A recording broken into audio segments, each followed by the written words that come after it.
siz de onlar için bir örtüsünüz.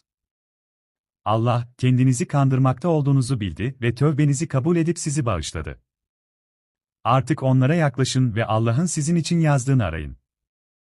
Sabahın beyaz ipliği, tan yerinin aydınlığı, siyah ipliğinden, gecenin karanlığından ayırt edilinceye kadar yiyin, için. Sonra akşama kadar orucu tamamlayın. Bakara 187.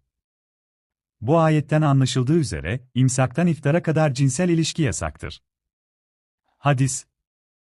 Peygamber Efendimiz oruçlu halde eşiyle cinsel ilişkiye giren kişi için kefaret gerektiğini belirtmiştir.